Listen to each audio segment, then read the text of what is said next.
자, 오늘 우리가 함께 풀어볼 이야기는요, 아주 오래전 두 개의 기이하고도 신비한 환상에 대한 겁니다. 이 예언의 퍼즐, 과연 오늘을 사는 우리에게는 어떤 의미가 있을지 지금부터 그 실마리를 하나씩 찾아보겠습니다. 아니, 정말 뜬금없죠? 활짝 핀 나뭇가지랑 펄펄 끓는 가마솥이라니. 이게 어떻게 한 나라의 운명을 예언할 수 있다는 걸까요? 바로 예언자 예레미야가 본 두 가지 환상이 이건데요. 전혀 상관없어 보이는 이 이미지들 속에 실은 엄청난 비밀이 숨겨져 있었습니다. 좋습니다. 그럼 첫 번째 단서부터 한번 살펴볼까요? 바로 저 아몬드 나무 혹은 살구나무라고도 하죠.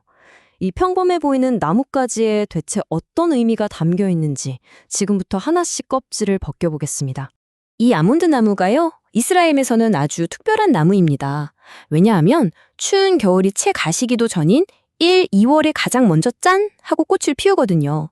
그러니까 이 나무는 이제 곧 봄이 온다는 걸 알리는 전령사인 셈이죠. 바로 그겁니다. 겨울이 가면 봄이 오는 게 당연한 이치잖아요? 그것처럼 하나님의 심판도 이제 정말 코앞에 닥쳤다는 그런 첫 번째 신호였던 거죠. 근데요, 이게 다가 아니에요. 진짜 기가 막힌 비밀은 바로 원래 언어인 히브리어 자체에 숨어 있었습니다. 뭐랄까, 아주 절묘한 언어 유희, 일종의 말장난이 숨어 있었던 거죠. 자, 바로 이겁니다. 한번 보세요. 히브리어로 아몬드 나무를 샤케드라고 하거든요. 그런데 지켜보다라는 뜻의 단어는 쇼케드예요. 어떠세요? 샤케드, 쇼케드. 발음이 정말 거의 똑같죠? 하나님께서 바로 이 비슷한 발음을 이용해서 이중적인 의미를 담은 메시지를 주신 겁니다. 정말 기가 막히지 않나요? 그러니까 이 환상의 진짜 의미는 이런 거였어요. 예레미야야, 네가 샤케드, 아몬드 나무를 보았느냐? 잘 보았다. 나도 내 말을 쇼케드, 지켜보고 있다가 반드시 그대로 이룰 것이다. 와, 그러니까 심판이 임박했다는 경고이면서 동시에 그 예언은 절대 어긋나지 않을 거라는 아주 강력한 선언이었던 거죠.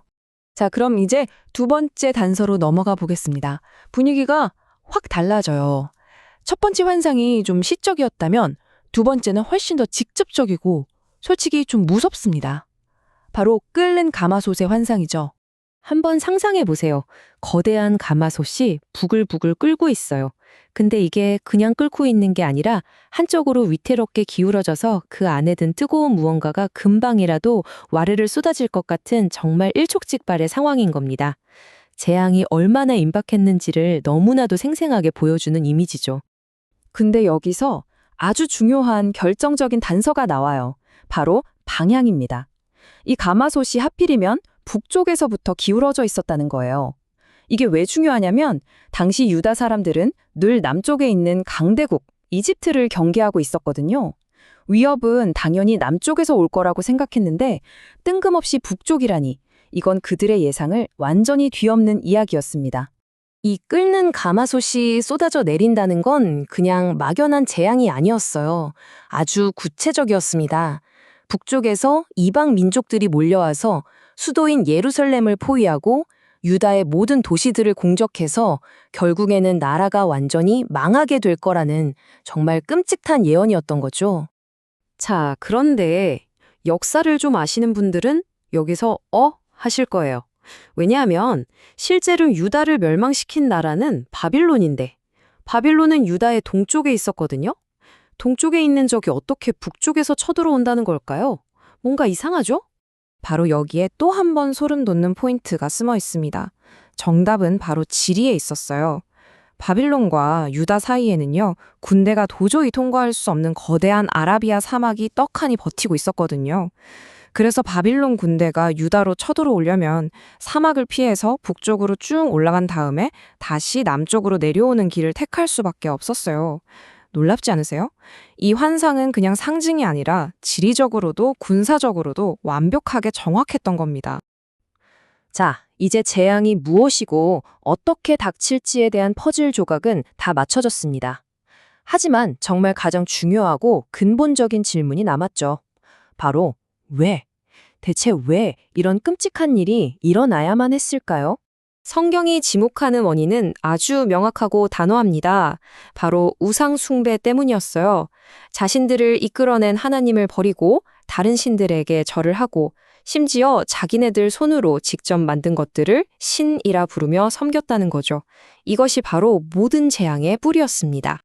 자, 그런데 여기서 우상 숭배라고 하니까 요즘 세상에 누가 나무나 돌에 절을 해 이렇게 생각하실 수도 있어요. 그렇죠? 하지만 이 고대의 죄가 오늘날 우리에게는 어떤 모습으로 나타나고 있을까요? 한번 들여다보죠. 바로 이 문장이 현대 우상 숭배의 핵심을 정확하게 꿰뚫고 있습니다. 이게 무슨 말이냐면요. 결국 우상 숭배는 내가 내 인생의 주인 자리에 앉아서 내가 원하는 걸 들어주고 내 계획을 지지해줄 그런 나만의 신을 원하게 될 때 시작된다는 거예요. 자, 그 과정이 보통 이렇습니다. 첫 번째, 내가 원하는 것, 내 야망을 인생의 최우선순위에 둡니다. 두 번째, 그리고 나서는 그 욕망을 이루어줄 것 같은 모습으로 신을 내 머릿속에서 재구성하는 거죠. 일종의 편집 작업이에요. 마지막으로 그렇게 내가 만들어낸 신을 믿는 걸 신앙이라고 스스로 부르는 겁니다. 이걸 아주 간단하게 정리하면 딱 이거예요. 진짜 신앙은 하나님, 저를 향한 당신의 뜻은 뭔가요? 라고 묻는 거죠. 반면에 우상숭배는요. 하나님, 이게 제 뜻이니까 여기에 그냥 도장만 찍어주세요. 라고 요구하는 겁니다. 어떠세요? 질문의 방향 자체가 완전히 다르죠? 그렇다면 이런 자기 중심적인 신앙, 이런 영적인 나태함에 빠지지 않으려면 어떻게 해야 할까요? 그 해독제는 과연 뭘까요? 이 이야기의 마지막 부분에서 아주 중요한 원칙 하나를 제시합니다. 다시 고대 유다 백성들 이야기로 돌아가 보면요. 그 사람들은 예루살렘에 그 거대한 하나님의 성전이 있다는 사실 하나만 믿고 스스로를 너무 과신했어요. 설마 우리에게 성전이 있는데 망하겠어? 하나님이 바로 여기에 계시는데 우린 안전해. 바로 이 잘못된 믿음, 이 안일함이 그들을 서서히 병들게 했던 겁니다. 여기서 아주 유명하고 중요한 원칙이 하나 나옵니다. 개혁된 교회는 항상 개혁되어야 한다. 이 말이 무슨 뜻이냐면요. 신앙이라는 건 이제 다 됐다 하고 끝나는 완성품이 아니라는 거예요. 오히려 늘 기준이 되는 말씀에 우리 자신을 비춰보면서 끊임없이 점검하고 고쳐나가는 살아 움직이는 과정 그 자체라는 거죠. 그러니까 결국 우상숭배의 진짜 해독제는 완벽함이 아니었던 거예요. 오히려 나 이만하면 됐어 라고 생각하는 그 순간을 경계하고 끊임없이 자신을 돌아보고 바로잡으려는 그 과정, 그 태도 자체에 답이 있었던 겁니다. 오늘 이야기를 마무리하면서 마지막으로 이 질문을 우리 스스로에게 한번 던져보면 어떨까요? 내가 가진 믿음이 더 이상 나에게 불편한 질문을 던지거나 도전하지 않고 그저 나를 위로하고 내 마음을 편하게만 해주는 용도로만 쓰이고 있다면 과연 무슨 일이 벌어지고 있는 걸까요? 어쩌면 나도 모르는 사이에 고대 유자 백성들이 걸었던 그 길을 따라걷고 있는 건 아닐지 한 번쯤 깊이 생각해 볼 문제입니다.